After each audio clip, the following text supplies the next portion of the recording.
ममता बहुत ही सीधी और प्यारी लड़की थी।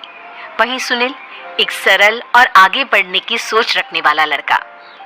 सुनील, बेटा सुनील कहाँ है? अरे जरा एक गिलास पानी तो दे दो। हाँ माँ, अभी आया। क्या माँ, पानी तेरे सर के पास ही तो रखा है। क्या हो गया है, तबीयत खराब है क्या? अरे नहीं नहीं, वो उठने का मन ही नहीं कर रहा था तो देखा ही नहीं। वैसे क्या कर रहा है? यहाँ बैठ ना मेरे पास। माँ पढ़ रहा था। वो क्या है ना, नौकरी में तो वक्त नहीं मिलता, अब ऑफिस से घर आकर ही तो वक्त मिलता है। अच्छा अच्छा ठीक है, पढ़ ले जा बेटा। सुनील पढ़ लिख कर और आगे बढ़ना चाहता था, लेकिन माँ की तबीयत खराब देखकर सोचता है कि शादी ही कर ले। कब तक माँ का ख्याल वो अकेले रख पाएगा। तो एक दिन, माँ ये ममता है, मैंने इससे शादी कर ली है। तुम्हारी तबीयत भी ठीक नहीं रहती तो मैंने सोचा शादी कर लेता हूँ। घर संभालने वाली और तुम्हें संभालने वाली कोई आ जाएगी तो अच्छा रहेगा। माँ अचानक से सामने बहू देखकर हैरान रह जाती है। बेटा ये क्या बात होती है? न बैंड, न बाजा, न दहेज, न शगुन, ऐसे कैसे बहू आ गई? माँ तू तो जानती है मैं नौकरी के साथ पढ़ाई कर रहा हूँ, तो कहाँ से इतना पैसा बचा पाता कि धूमधाम से शादी करता। वैसे भी माँ, लोग तो आकर खाकर निकल जाएंगे, इसलिए बस वैसे ही। माँ जी, मैं आपका ख्याल रखूंगी। वैसे भी ये आगे की पढ़ाई कर रहे हैं, अच्छा कुछ कर गए तो सबके दिन फिर से अच्छे आ जाएंगे। सास को ममता की बात ठीक तो लगती है, लेकिन मन में कहीं ना कहीं लगता है कि कहीं बहू बेटे को लेकर फुर्र ना हो जाए और फिर तो वो रह जाएगी अकेली। बेटा देख, मेरा जो कुछ भी है वो सुनील ही है, और सुनील का भी अब इस दुनिया में मैं ही हूँ और कोई नहीं। क्या सुनील? बिल्कुल माँ, लेकिन आज से ममता भी मेरे जीवन का अहम हिस्सा है, जैसे तू है। सास को बड़ा बुरा लगता है कि उसकी सल्तनत में कोई और हिस्सेदार कैसे हो सकता है। कैसे कोई और उसके 30 साल के बेटे की जिंदगी में अचानक से आकर बराबर का हिस्सेदार बन सकता है। देख बहू, मैं भले थोड़ा बीमार रहती हूँ, लेकिन इसका मतलब यह नहीं कि घर की चीजों में मेरा कंट्रोल खत्म हो गया है। मैं आज भी इस घर की रानी हूँ, समझी? बेटा सोचता है कि ये माँ को अचानक से क्या हो गया। कल तक जो माँ कहती थी कि जिंदगी का कोई भरोसा नहीं, वो अचानक से जंग के मैदान की झांसी की रानी कैसे बन गई। माँ क्या हो गया? सब ठीक है ना? अचानक कैसी बात कर रही हो? ममता का आज पहला दिन है, स्वागत करो उसका। आसपास की आंटियों को बुलाओ, नई दुल्हन की मुंह दिखाए करवाओ। खैर, सास होने का फर्ज निभाती है और बाद में एक सहेली के साथ बाहर निकल जाती है। क्यों री, बताया नहीं कि बेटे का ब्याह कर रही हो? वैसे तो सारा दिन हम ही में घुसी रहती हो। अरे मुझे भी तो अभी पता चला, क्यों अचानक सर पर लेकर आ गया। कहता है बहू है माँ तुम्हारी, अब इसको भी इतना ही मैं प्यार करता हूँ जितना तुझे करता हूँ। लो जी, ये क्या बात होगी? क्यों इतना प्यार करता है? अरे माँ का प्यार तो ज्यादा होता है। अब उसको तो कोई दूसरा पति मिल सकता है, लेकिन तुम ही बताओ, क्या माँ की ममता किसी और की हो सकती है? ना जी ना, बेटे को समझाओ ये बात। अरे क्या समझाऊं, मुझे तो खुद ही समझ में नहीं आ रहा कि क्या हो रहा है। जो बेटा कल तक माँ माँ करता था, अचानक से बीवी बीवी का राग आलाप रहा है। देखा, उसकी बीवी ना सुंदर और जवान है। सुंदरता के आगे तो एक से एक नहीं टिके, तो तेरा बेटा किस खेत की मूली है। सास को भी समझ में आ जाता है कि बहू की सुंदरता के आगे माँ का प्यार किसी काम का नहीं। उधर बीवी, ए जी, अम्मा जी सहेलियों को छोड़ने गई थी, अभी तक आई नहीं, हम देख आए क्या? अरे रहने दो ना, आ जाएंगी। कहाँ जाएगी, उनकी आदत है, एक बार जाती है तो पूरी पंचायत खत्म करके ही आती है। अच्छा ही है, खाना वाना खा कर गई होगी। छोड़ो ना, घूमेगी तो खाना पचेगा, नहीं तो ऐसे ही खाट पकड़ लेगी। बहू भी शांत हो जाती है। उधर सास सोचती है कि आज थोड़ा देर से ही घर जाती हूँ, जब बेटा परेशान होकर ढूंढेगा तब मजा आएगा।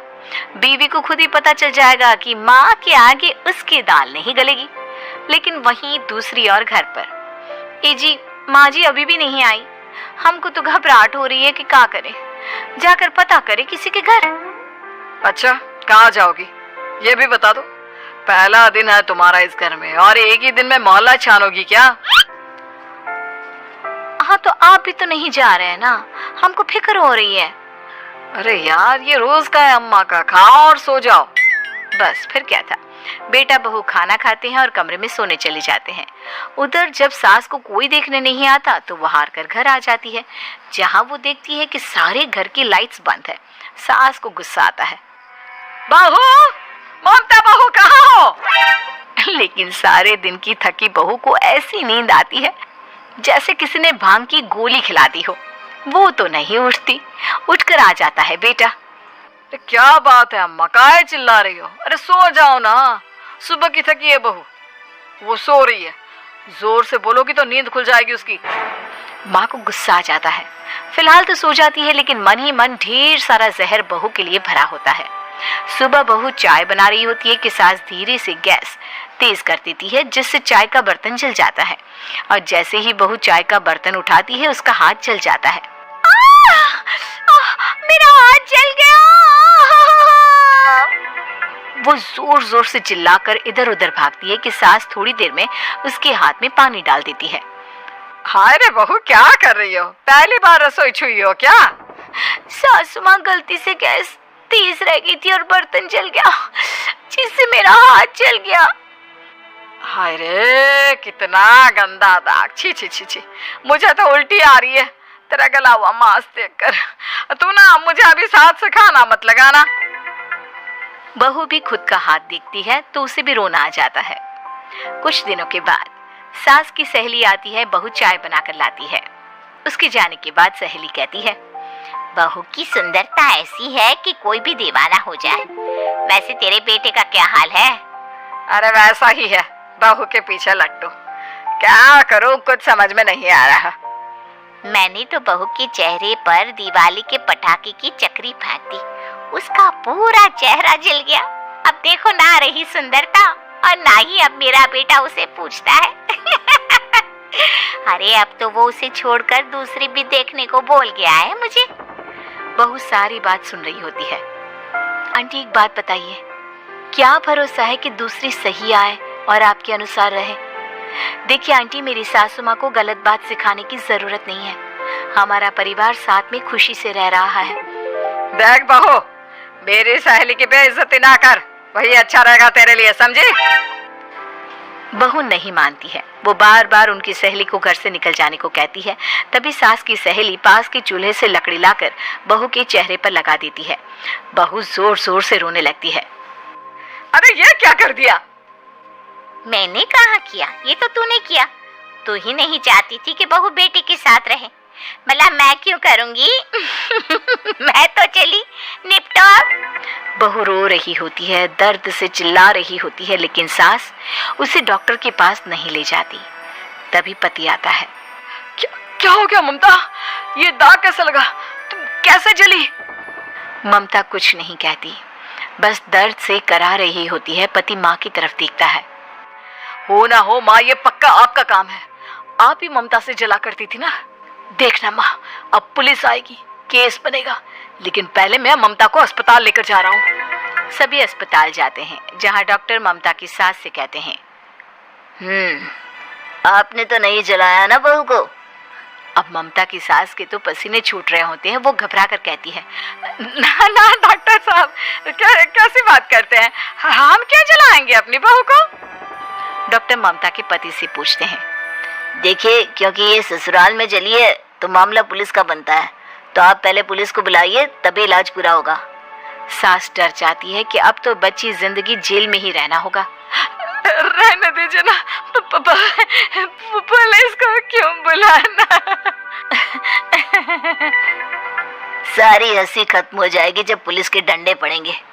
बहू को जलाना भले ही बहुत आसान हो, लेकिन उसके बाद सारी जिंदगी जेल की हवा खाना। सास डर जाती है। पुलिस आती है। पास लेटी दर्द से करा रही ममता स्टेटमेंट देती है। तो क्या हुआ था? कैसे जली आप? ममता पास खड़ी सास को देखती है। बेटी बताओ, कैसे जल गई तुम? ओए, काका का किरण वाली शाहरुख, चुप, बिल्कुल चुप। सास चुप। सभी इंतजार करते हैं कि ममता क्या बोलेगी। जी, मैं खाना बना रही थी, लकड़ी उड़कर मेरे ऊपर गिर गई और मैं जल गई। सास बहू की बात सुनकर रोने लगती है। देखा माँ, कितनी समझदार है ममता। ये चाहती तो, हाँ बेटा, ये चाहती तो मैं आज जेल में होती। मुझे माफ कर दे, मैं आगे से अभी कभी ऐसा नहीं करूंगी। बहू के साथ मिलकर रहूंगी, मुझे माफ कर दे।